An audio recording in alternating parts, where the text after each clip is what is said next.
You know, this is exactly what I needed. Penobscot County, Maine. The name itself sounds like it's trying to apologize for existing. Outside my new office window, snow is falling. Not the angry, hurried snow of Boston, but a slow, lazy drift, like the whole world decided to take a nap. It's so quiet you can hear the flakes hitting the glass, a soft, constant shushing. I picked up a number 10 scalpel, the steel cold against my latex-gloved fingers. The light from the desk lamp glinted off the blade, a perfect, unbroken line. With a sterile cloth, I wiped it down, again, and again, until there was nothing left on it but my own warped reflection. Leaving Boston was the smartest thing I've ever done. Let me tell you, that place is a pressure cooker full of backstabbing colleagues and hospital administrators who only see dollar signs. And the machines, God, the machines. They spend millions on shiny new wings for the hospital, but run surgeries on equipment that belongs in a museum. One faulty piece of junk is all it takes. One goddamn machine, and everything you've built comes crashing down. They called it a tragic incident. Lawyers' words. Clean, sterile, meaningless. I placed the scalpel on a clean blue cloth on my desk. Next to it, I lined up the number 11, then the 15. Precise, parallel, each blade a half-inch from the next. Then the forceps, DeBakey, Adson, Mosquito, lined up by size, jaws closed, perfectly aligned. This is control. This simple, clean order is the only thing that keeps the noise in my head from getting too loud. It's the only thing that makes any sense. The light caught the curved tip of a hemostat, and for a second, a flash. Not the lamp, but something else. The blinding white of an operating theater. The steady, rhythmic beep of a heart monitor. Green surgical drapes. The screen, full of numbers and lines, flickering. Once, twice, then black.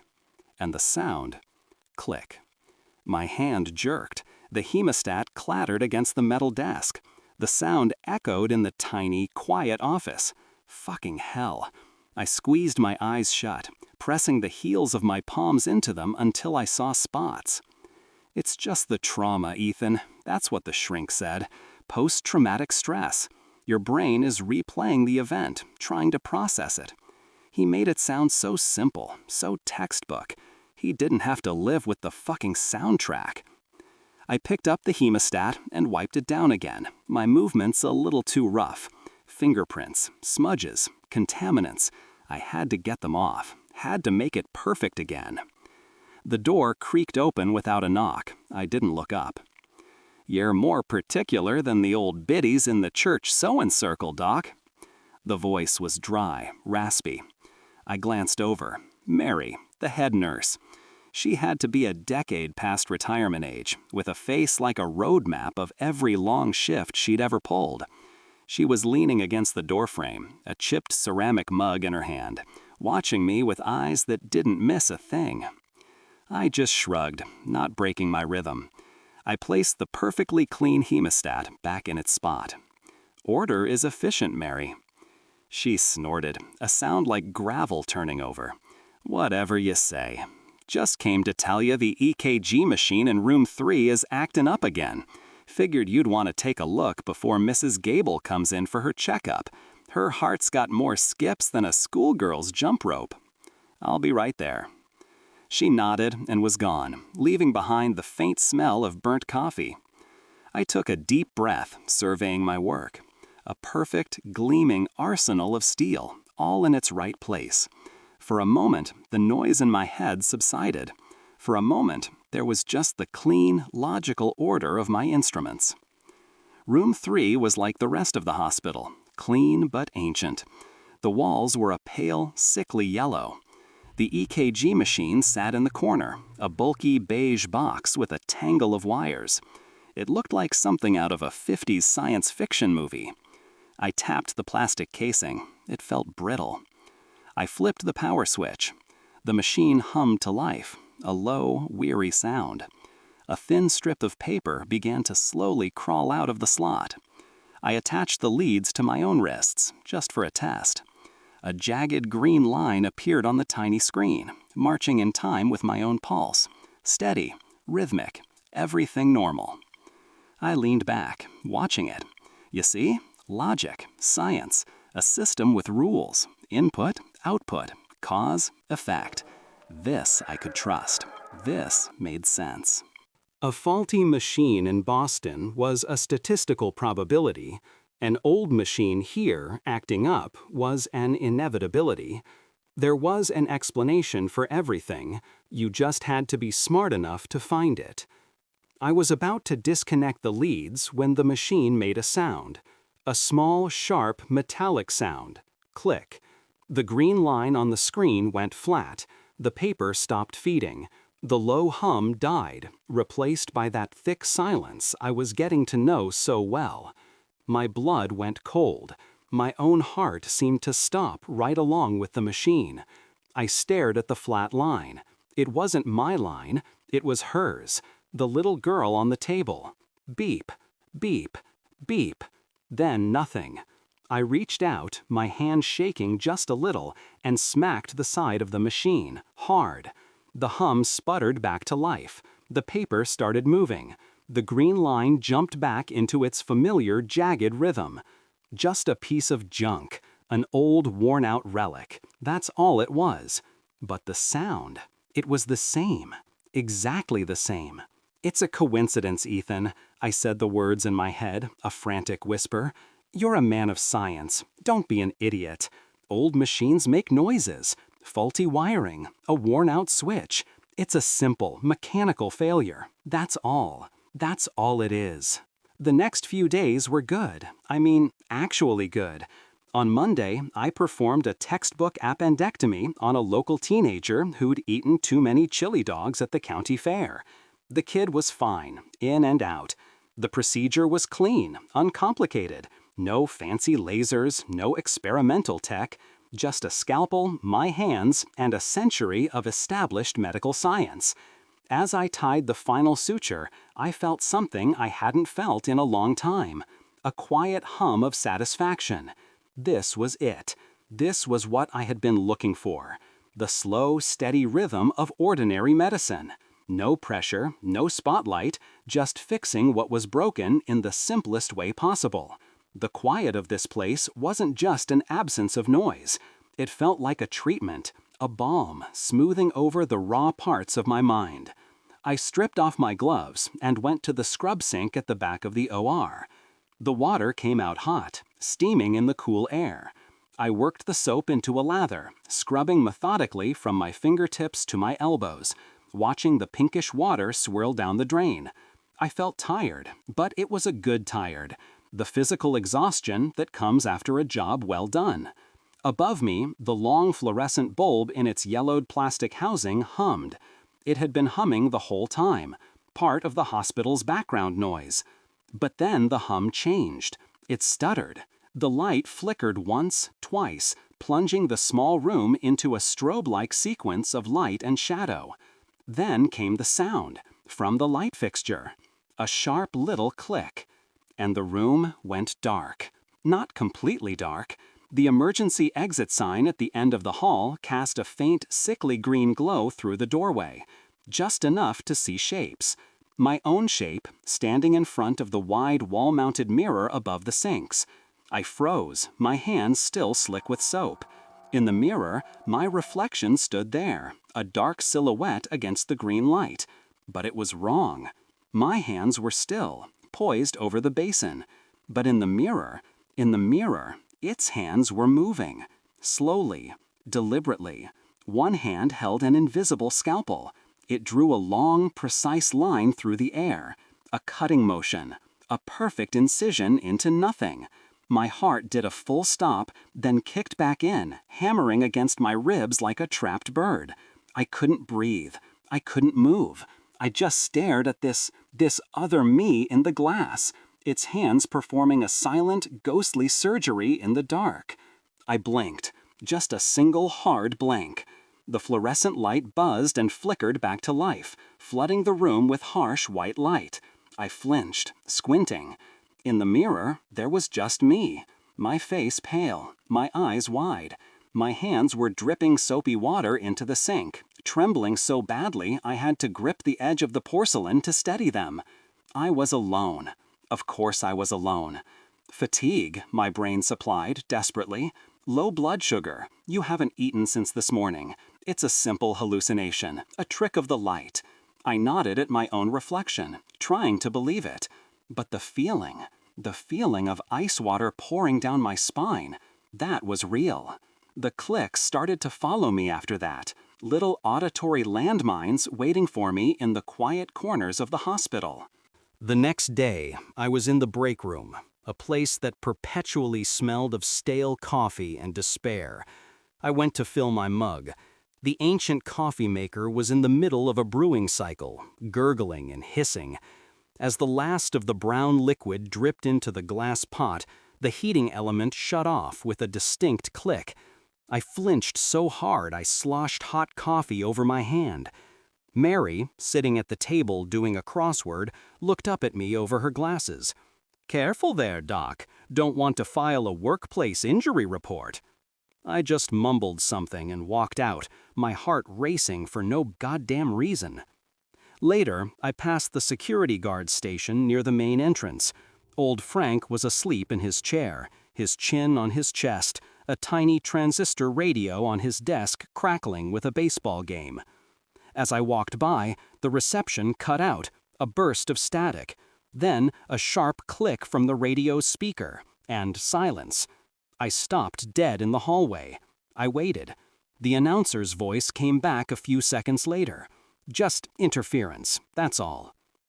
I started avoiding things, not just the sounds, but the sights.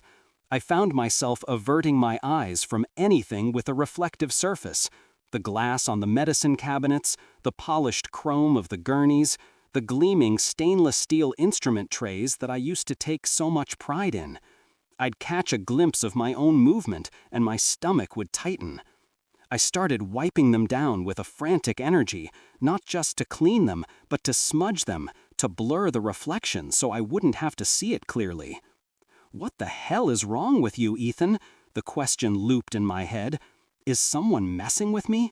No, that's insane. Am I finally actually losing my mind? No, can't be. There has to be a reason, a physical cause. This hospital is a fossil. The wiring is probably shot. The equipment is from the Cold War. Everything is falling apart. That's the logical explanation. It has to be. The logical explanation went to hell on Thursday night. The wail of a siren cut through the quiet evening, growing closer and closer until it sounded like it was coming through the walls. A minute later, the ER doors flew open and the paramedics wheeled in a wreck, a bad one, head-on collision on Route 9. The patient was a man in his 40s, unconscious, covered in blood, his leg bent at an angle it should never be. The room exploded into controlled chaos. Nurses were shouting vitals, cutting away clothes, hooking up IVs. I was in my element. This was the storm. This was where my mind worked best. Get me a chest tube tray. Type and cross for 6 units of own egg. Someone get a C-collar on him. We were losing him. His pressure was dropping like a stone. Then the monitor connected to him let out a long, solid tone. The jagged line went flat. "He's in V-fib. I need the crash cart, now!" I shouted. A nurse rolled the defibrillator over, a big, clumsy box on wheels that looked even older than the EKG machine. I grabbed the paddles, the plastic cool and heavy in my hands. "Charge to 200, I yelled. The machine whined, a high-pitched electronic scream as it built up power. Mary slapped conductive gel on the paddles and handed them to me. I pressed them hard against the man's chest.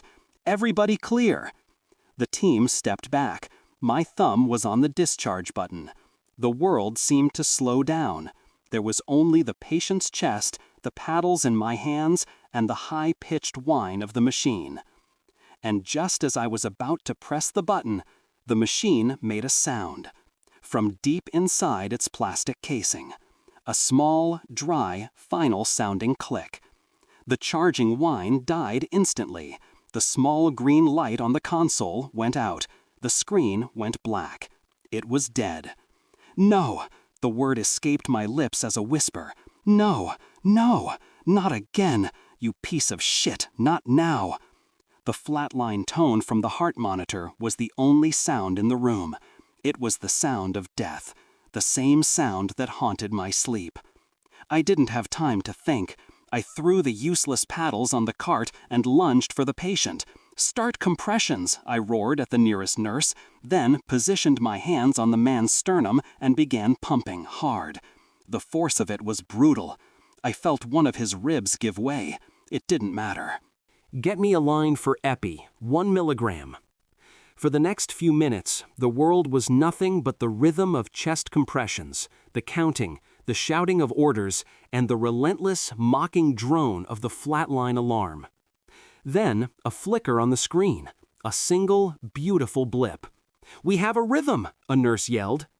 We all held our breath. Another blip, then another, a slow, weak, but steady rhythm. He was back. The alarm shut off, replaced by the gentle, life-affirming beep of a returning heartbeat. The room erupted in relieved sighs and murmurs. A young nurse looked at me, her eyes wide with admiration. "Dr. Hayes, you did it! You saved him!" I couldn't answer. I just backed away from the table, my arms aching, my knuckles raw. I kept backing away until I hit the cold, tiled wall of the ER. I slid down it until I was sitting on the floor, my head in my hands. The team was stabilizing the patient, their voices a distant buzz. They were celebrating a life saved. They were celebrating me. But I wasn't there. I was in a room full of noise, trapped in a pocket of complete silence. All I could feel was the vibration in my bones from that sound, that goddamn click. It didn't just break machines. I knew it now. It broke people. It had almost taken another one, right here, right under my hands. The ER team wheeled the stabilized patient up to the ICU, their voices fading down the long linoleum hallway, leaving me behind. I stayed on the floor for a long time, the cold of the tiles seeping through my scrubs.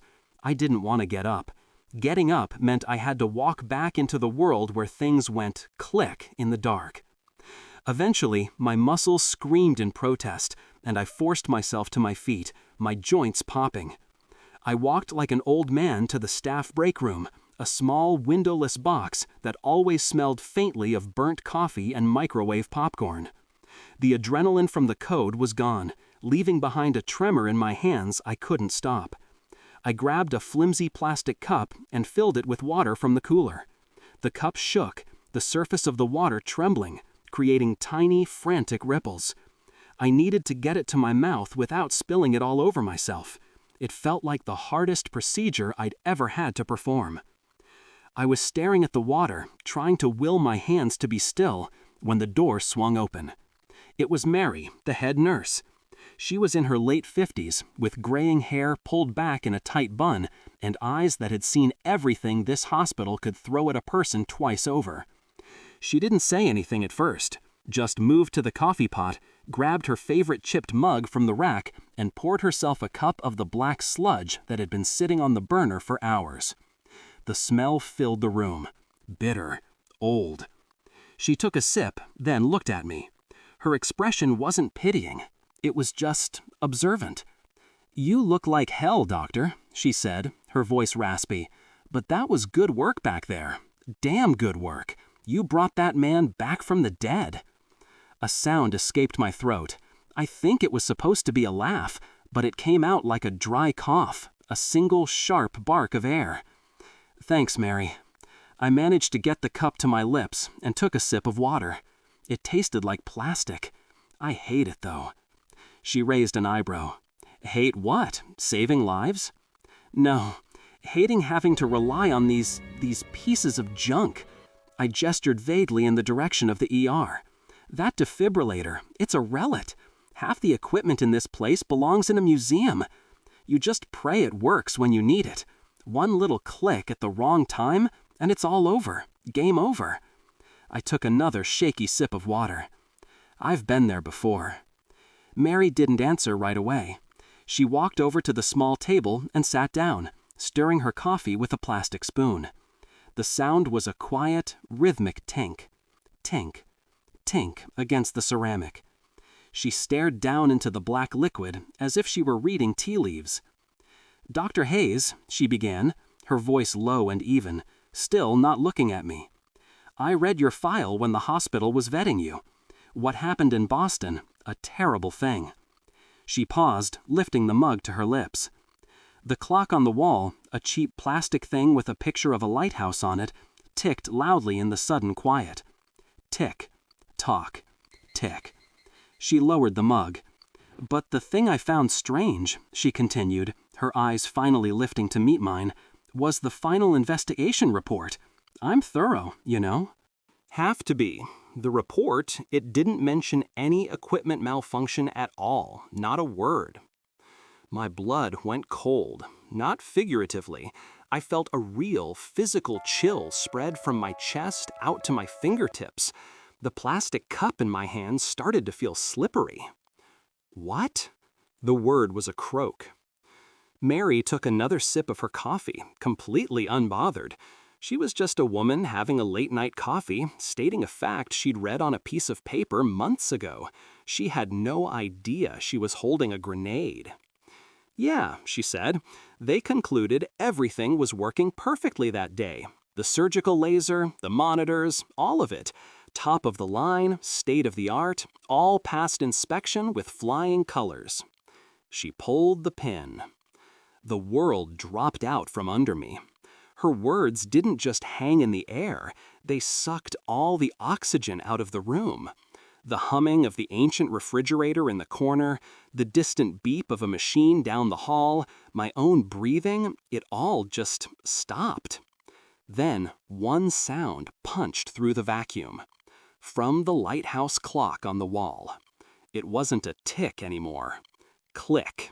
Loud, sharp, metallic, like a hammer striking an anvil inside my skull. Click. The plastic cup fell from my hand. It hit the linoleum floor with a dull thud, water splashing across my shoes. I didn't even flinch. Click. My whole body was shaking now, a violent, uncontrollable shudder. I grabbed the edge of the counter to hold myself up. My knuckles were white. Click. Slowly, as if they belonged to someone else, I lowered my eyes. I looked down at my hands. The surgeon's hands. The hands that I trusted more than anything in this world.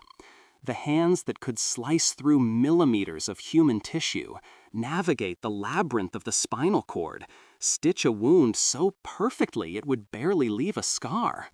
The hands I had built my entire life, my entire identity around. They were just hands now, pale, trembling, useless. The questions didn't come in a rush. They assembled themselves in the quiet horror of my mind, piece as agonizing piece, each one a new nail in the coffin of the reality I had constructed. If it wasn't the machine, if it was working perfectly, then where did the fucking click come from? And if the machine didn't kill that little girl, then what or who did?